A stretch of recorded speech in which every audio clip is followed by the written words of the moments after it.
Hi guys, this is Gavin Rossi from OPRAmachine.com, and in this video today I wanted to provide an overview for records custodians that work for government agencies, be they state, local, county, independent authority, anybody that will be responding to OPRA requests that they receive through OPRAmachine. I wanted you to have this video as a resource so you can understand what's going on here. So OPRAmachine, as we've already explained in some of the introductory videos, is a system that citizens can use to create, track, send, and share OPRA requests.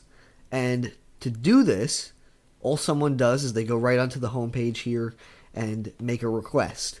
I'm not going to go through the entire registration process, but I will show this is just a sample OPRA request that I did to demonstrate the capabilities of OPRAmachine. So it shows the initial request, and this is all taken from the emails that are sent.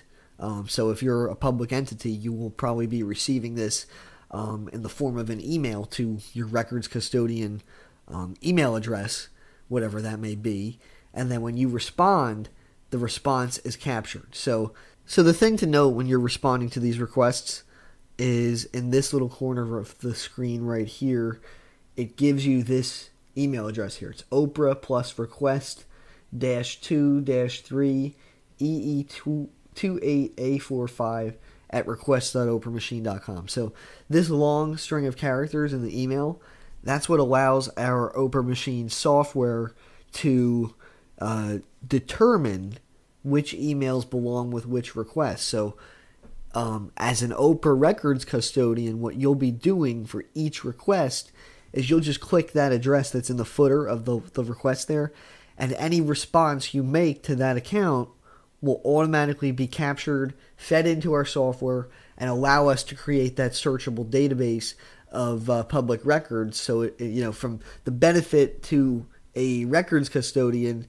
is before someone is allowed to make another request, they'll have to check and see some of the other documents that were provided in previous requests so as to not overburden the public entity with, duplicate requests when two people are asking for the same record, when just that one request can serve the purpose of disseminating to it. So what you can do, just one thing that I would caution records custodians is the name might show up like this, like it shows up as Gavin Rossi, as my name right there. But if you click it, it shows that that string of characters and that randomly generated address, which is the one you want to use for each request. So the only thing I would caution records custodians that we would hope to avoid is please try not to get these addresses confused. If say, for example, I've done requests the traditional way, just using my regular email account, and I'm sure what will end up happening one time or another is a custodian may end up inadvertently sending the response to my personal email account rather than the OPRAmachine email account for a specific request. So it's just super important to just remember to make use of that email address, the unique address that's generated for each request.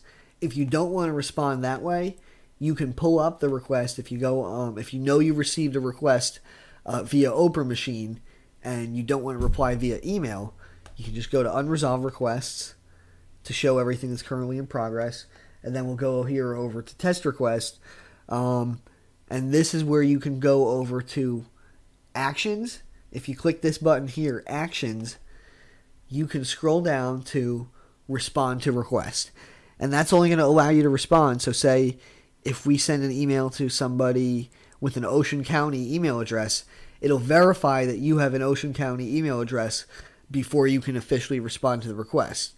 So this is more useful if, say, if you want to respond directly through OPRAmachine.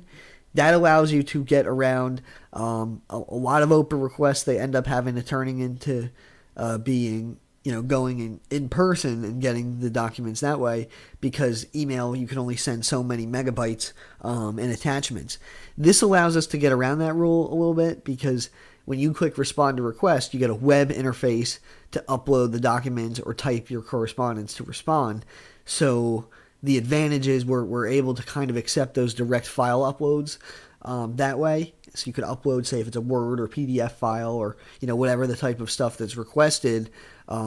It's more of a streamlined interface of doing it than having to do it via email. But it's the same way. Our system treats it the same, whether you're sending us an email or you're doing it through, this mechanism here. The last part that I will direct you to is our help tab at the top of OPRAmachine.com. This gives you all sorts of background information about the OPRAmachine initiative and the types of stuff that we're doing here with this, and also how you can make a response to the requests. So I hope this video was helpful. I hope this gives you an overview.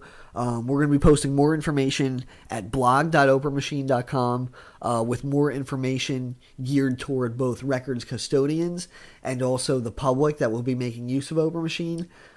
If you happen to have a particular question about how OPRAmachine works, or just a particularity on something, or if you have feedback, please feel free to drop us a line and send us an email at info@opramachine.com.